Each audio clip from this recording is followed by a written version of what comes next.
everybody, and welcome. Today I want to talk about dual enrollment for your homeschooler and how your child could start getting some college credit before they're even out of high school. So if you're new to the channel, I want to welcome you. I encourage you to like the video if it helps you out at all, and subscribe if you haven't already. If you don't know me, I'm Amy Harrell Smith. I'm a homeschooling mom of 4 kids. We started when our oldest was 4 years old, and now she has graduated. And so we currently have a 10th grader, a 7th grader, and a 4th grader. But we have been through all the grades and now are in the experience of college, and also have entered into this world of dual enrollment. Now, some of you may have come to this video already knowing what that means and wondering how to make it happen for your homeschooler. But I realize there's a good chance that some of you may not know exactly what I mean by dual enrollment. So I really want to just start at the beginning, lay a little bit of foundation just so we all know we're on the same page, and then go from there. And I'll tell you how dual enrollment is way more possible than you probably think it is. So let's get started. So first, I don't want to make any assumptions. So I want to take a minute and just explain how high school credits differ from college credits. In case it's been a hot minute for you, like it has been for me, you know, I've had to freshen myself up on some of this stuff or refresh on some of these things. And so I just want to go ahead and explain that in case you don't know or maybe don't remember. So first of all, high school credits are pretty basic and simple. Typically, a high school year runs, August-ish to May, let's say, for argument's sake. And so a course would normally run that whole year. Say English, you're in English 11th grade English. That's going to end up being 1 full credit on the high school transcript. Now, if there happen to be lesser type electives or half-year courses that a high school student takes, then those may go on the transcript as a half credit. But typically, your big subjects, English, math, social studies, and science, are all going to be 1 credit each for 9th grade, 10th grade, 11th grade, 12th grade. So kind of typically the standard goal that you're shooting for is to see 4 of each of those subjects throughout high school. So you would want a child to have 4 years of English, 4 years of social studies, 4 years of the various maths, Algebra 1, Algebra 2, geometry, trigonometry, and or calculus. And then, your sciences, chemistry, physics, biology, life science, or earth science, depending on the school. So usually that's kind of what you're shooting for on a high school transcript, is you want to have 4 credits of each of those major things. So that takes up about 16 credits for a high school career. Then you're going to throw in electives and foreign languages and some of the other things like physical education, health, stuff like that. And usually a high school transcript is going to come in, I think, somewhere around 25 to 30 credits for all 4 years, okay? So that just kind of gives you the basic idea of what a high school transcript is going to look like. Now, don't let high school transcripts intimidate you.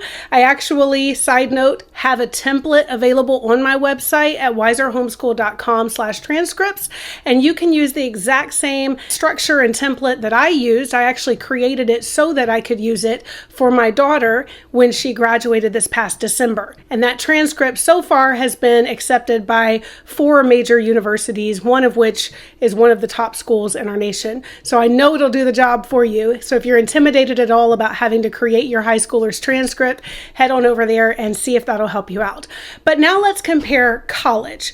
College credits are a whole different animal because college doesn't do 1 or a half for every class. Now, keep in mind, like we said, high school runs the whole year, August to May, the whole school year. Well, during that same time frame, that 1 year for high school is the same as 2 semesters for college. College is going to have that fall semester, they're going to have the spring semester, and then sometimes a summer semester that's optional.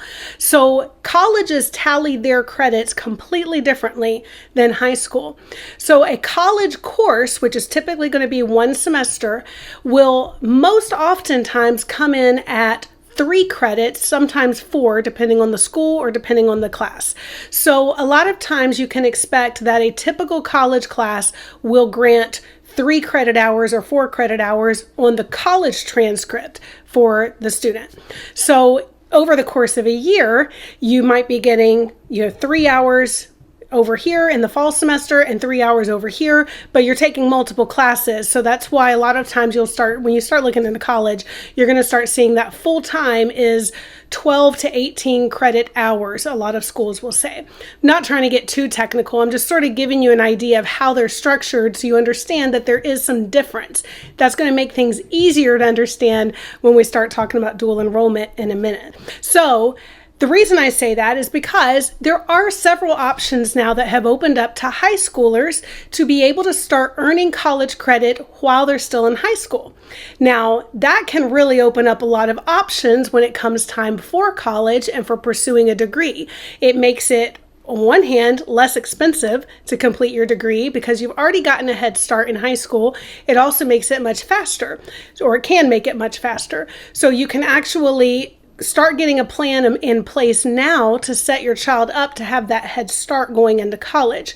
This happened for me, so I want to share my experience and kind of give you a frame of reference for where we're going here. When I entered 12th grade, I had signed up for 2 AP classes.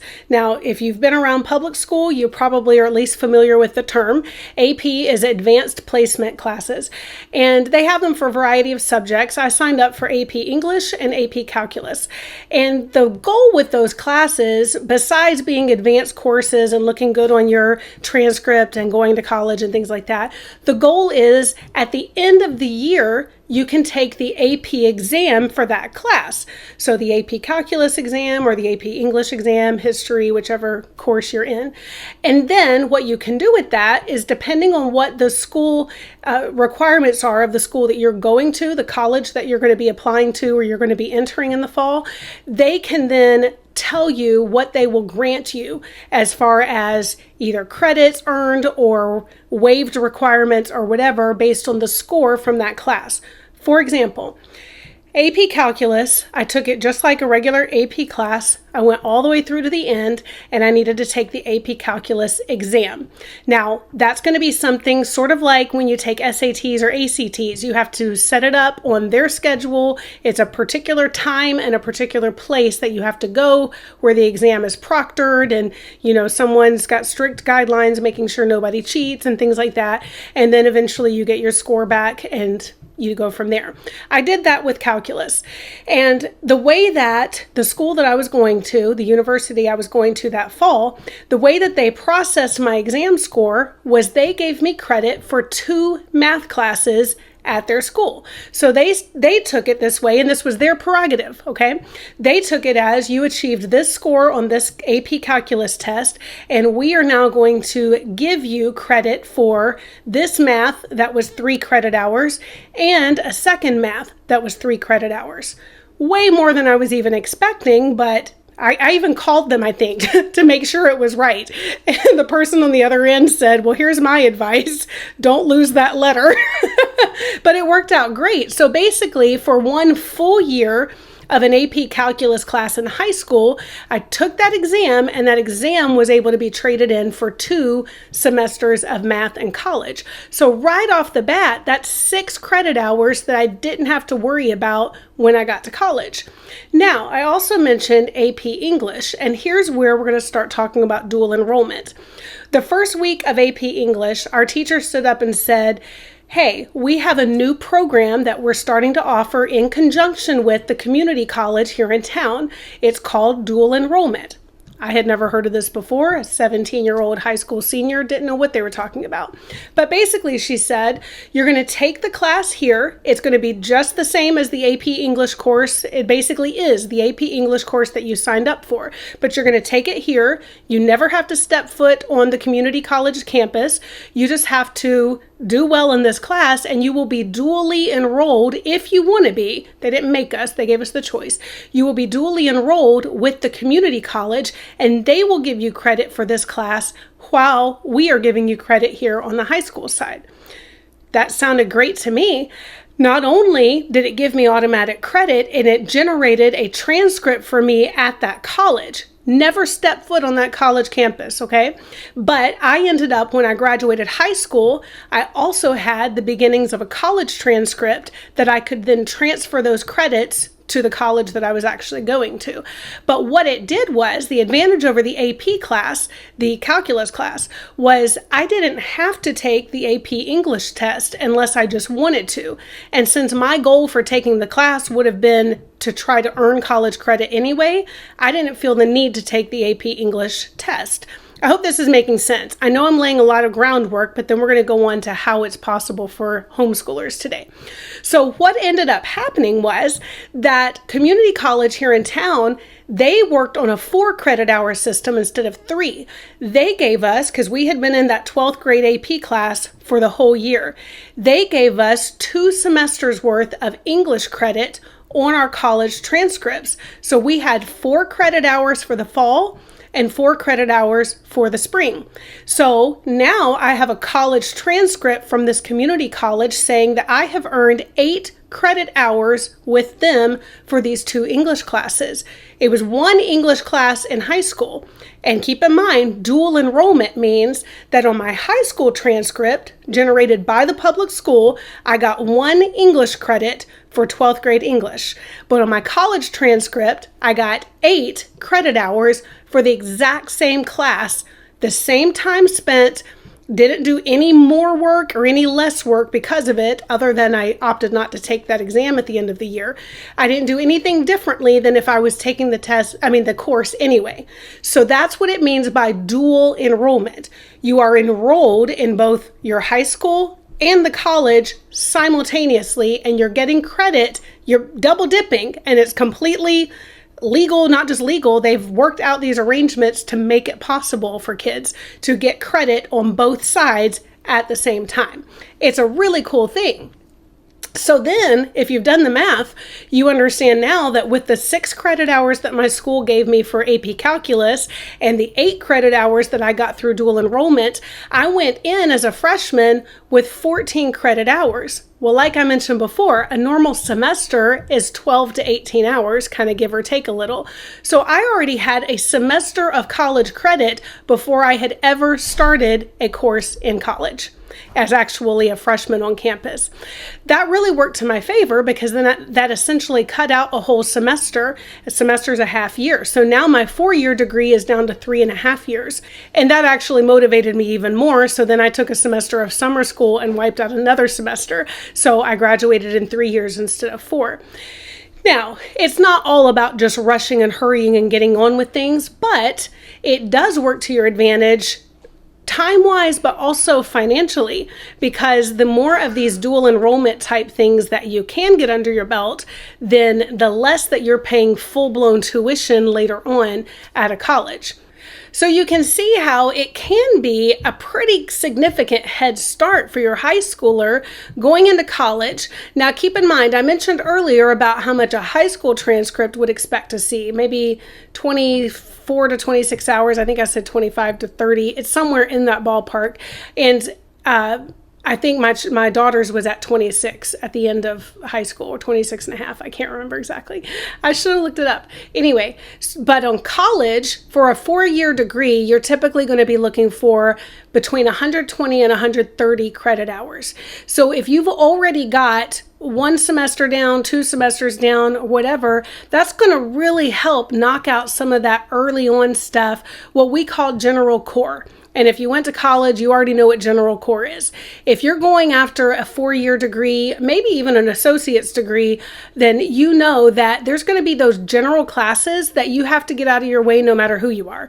That one way or the other, they're going to want you to take however many English classes or math classes or science or, psychology. We took general psychology, general sociology, like all of these just kind of basic introductory courses in various things, but that's what constitutes the liberal arts degree that you're going for, so everybody has to do them.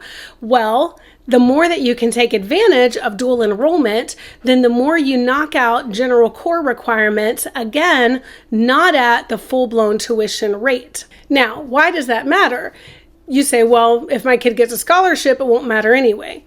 That's true. I had a scholarship. I had a 4-year academic scholarship. I didn't have room and board scholarship. So by shaving a year off of my school time, my time actually physically at the campus, that saved a year of room and board. So it actually still saved something in the long run. But yes, I see your point. If you're not worried about tuition, and if you just don't want to worry about the whole college credit thing, then you don't have to worry about it at all. But if you're liking the idea that your child could go ahead and have a head start on some of these things, then let me go ahead and explain to you how it is absolutely possible for homeschoolers. Now, if you're like me, you may have thought, well, these programs are often done between the community colleges and the high schools in their area, and that is true. That is a lot of times the way those are set up.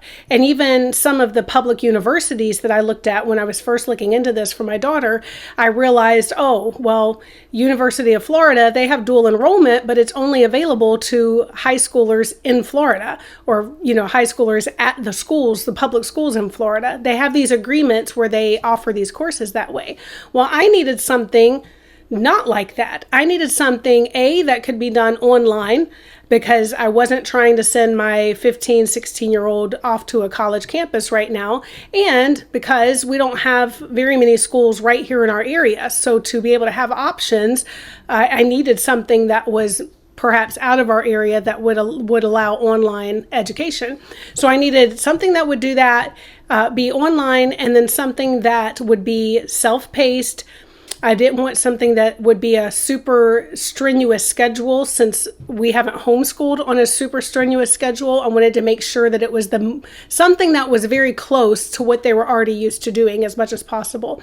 And then something that, was affordable. And I'm going to tell you, there are a few options out there for dual enrollment for homeschoolers, and these schools work with homeschoolers a lot, so they're very familiar with the various situations. So I'll tell you 3 that I found that are viable right off the bat. Okay, so first, we're very close here in Virginia. We're very close to Liberty University. I know that Liberty has an excellent reputation for their online studies, in their undergrad and graduate programs. So I looked to see if they have dual enrollment, and they do.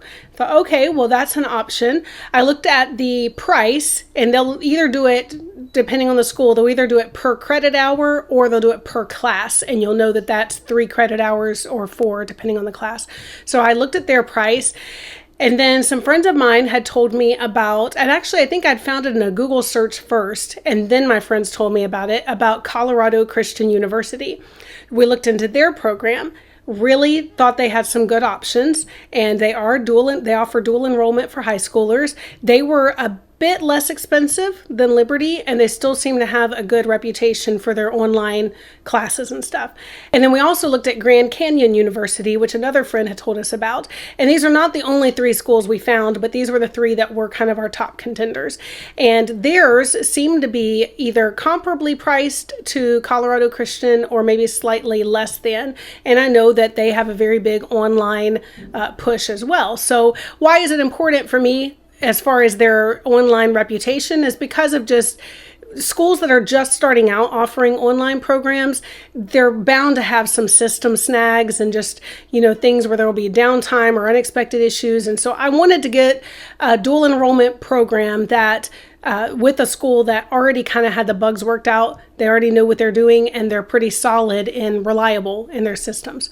So all 3 of these schools, Liberty, Colorado Christian, and Grand Canyon, all 3 of these offer dual enrollment to homeschoolers, and they all offer them as asynchronous courses, meaning that you're going to have deadlines throughout the week, but you're not having to log on at a specific time for lectures. They do have some Zoom calls, things like that you may need to get on, or you have to watch the recording later if you even want to participate. But a lot of it is just self-paced. It's like, here's what you're going to do this week. You need to make sure this is due on this day, but you work out when you're going to do that work. So I really liked that about all 3 of them. So we chose to go with Colorado Christian University for our daughter. And she started during her senior year, because I'd never looked it up before that. I didn't know it was possible. So she started last year in her senior year. She took we just started with 1 course in the summer, which is a more condensed semester. So we felt like we wanted to play it safe. We know it's going to be a little faster pace of a course. Don't want to overload her. So let's just start with one and see how it goes. She did really well with it. She actually enjoys the fast pace. She just gets in there and knocks out the work and it's done. But then in the fall, while she was still finishing up her 12th grade work that I had for her, we dual enrolled in some more classes with them. Turns out they had a pre-calculus course. I was planning to have her take pre-calculus, but instead I let her take their course and counted it for dual credit. She got it on her high school transcript, and they have generated a transcript for her now that is accumulating credits with them as well. When she graduated in December, she continued taking classes with them. She's making some other plans right now, but she's trying to get as many things under her belt as she can. And if you don't remember from other videos, she's 16. So right now, she actually still qualifies for their dual enrollment program, even though she's graduated. So right now, she's continuing to bank as much college credit as she can. She's in the associate's degree program there with Colorado Christian. And that's one thing that's pretty cool about their dual enrollment program, is that if you want to, and you don't have to, your child can enroll in the associate degree program while they're in dual enrollment. So basically they can earn up to an associate's degree while in dual enrollment during high school. That's pretty cool. That's half of your bachelor's degree if your child is aspiring to get a 4-year degree.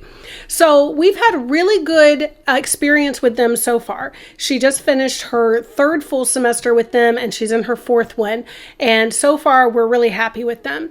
Now they are set up schedule-wise as more of a traditional school. The summer schedule runs about June to mid-August, and then fall classes will start up later in August, run to December. Spring classes will run, January to May. So they're much more along the traditional semester schedule of a college that you'd expect. Now, update, our next child, our second child, first son, he is now 14 and he's on the tail end of 10th grade. Well, he came to us a couple months ago and says, well, look, this dual enrollment thing's working out well for her. How can I get in on that?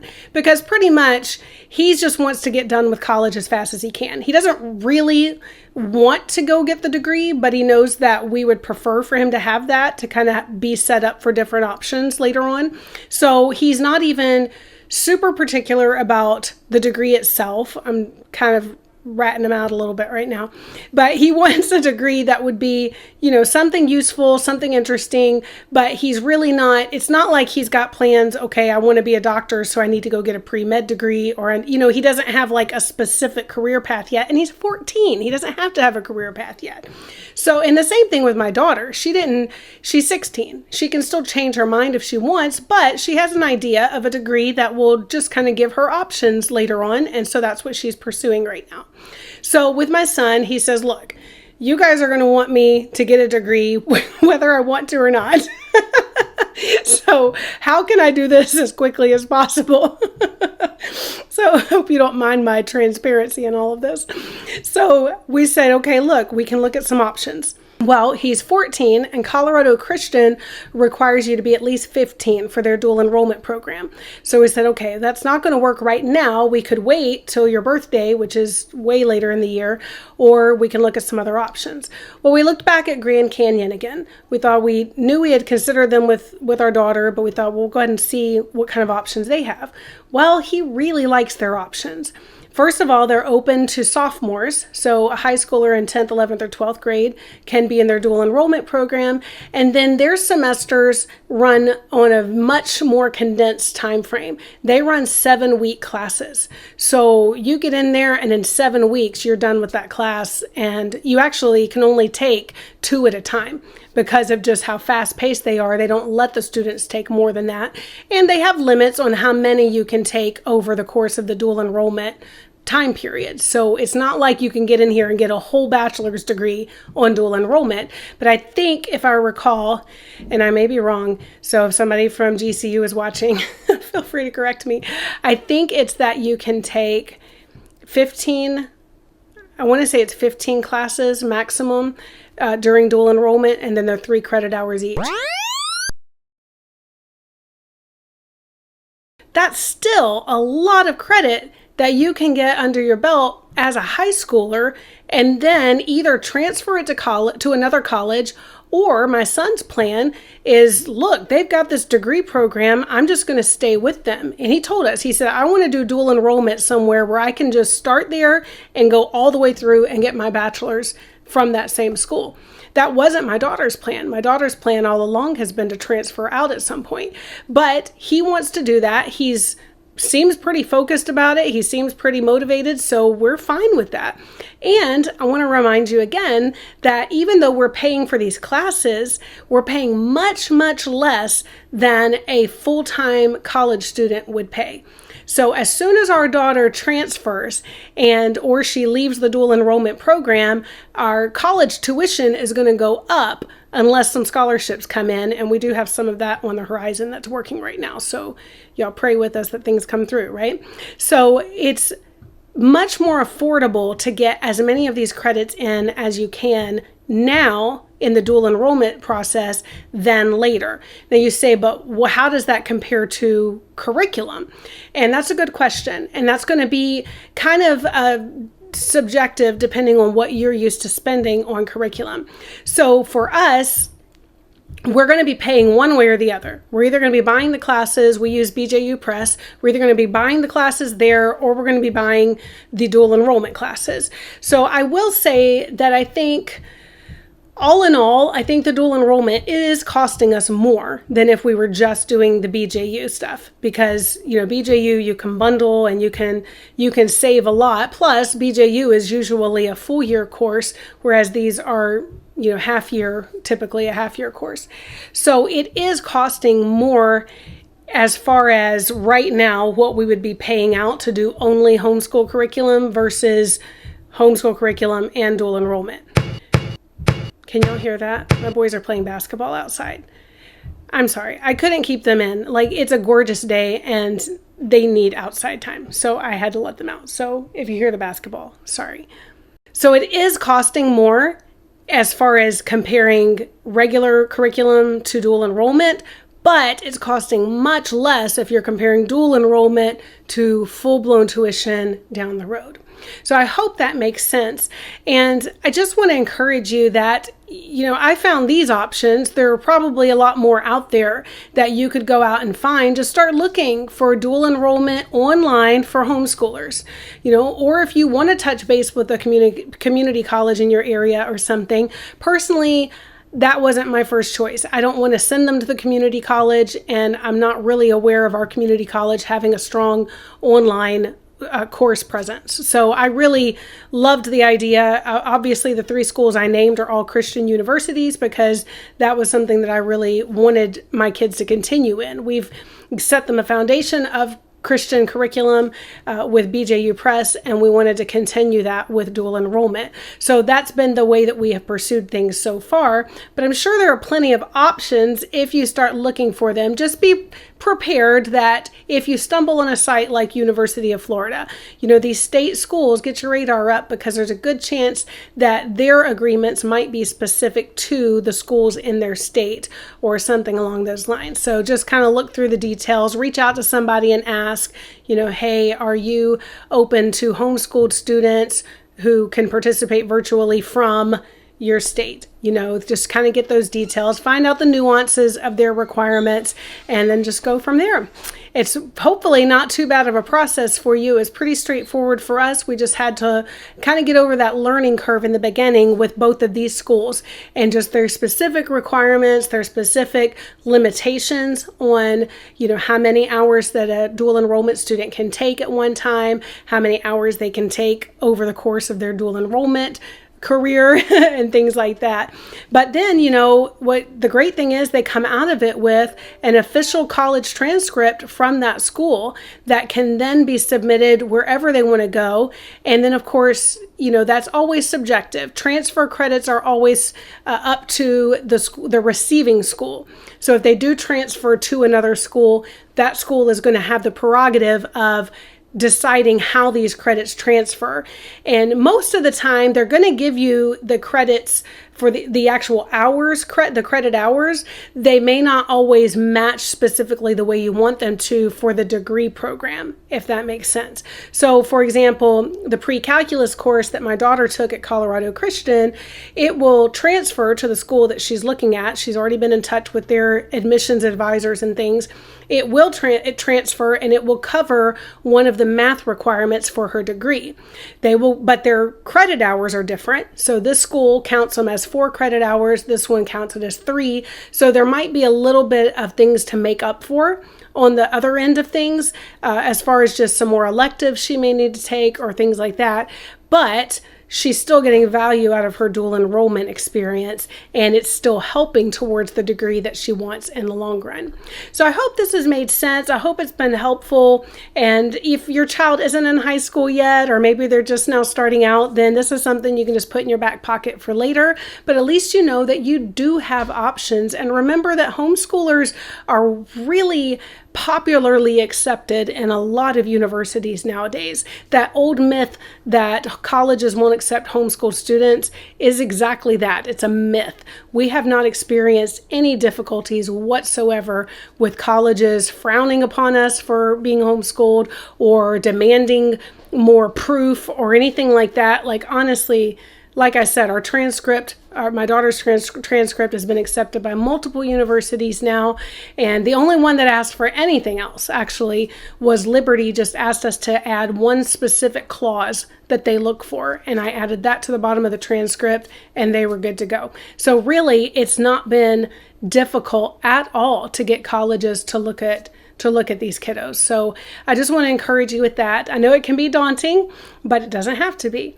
If there's anything that I can help you with, go ahead and leave me a comment with your questions in the comments below. And I love interacting with you all. Thank you for all of your encouraging words and your questions.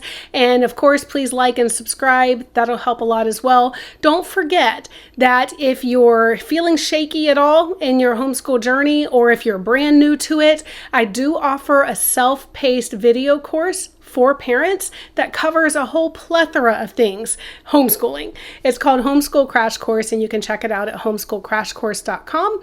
And then I also have several free and paid resources at wiserhomeschool.com. Surely you'll find something there that'll be of value to you, I hope. I look forward to seeing you next time. Have a great day.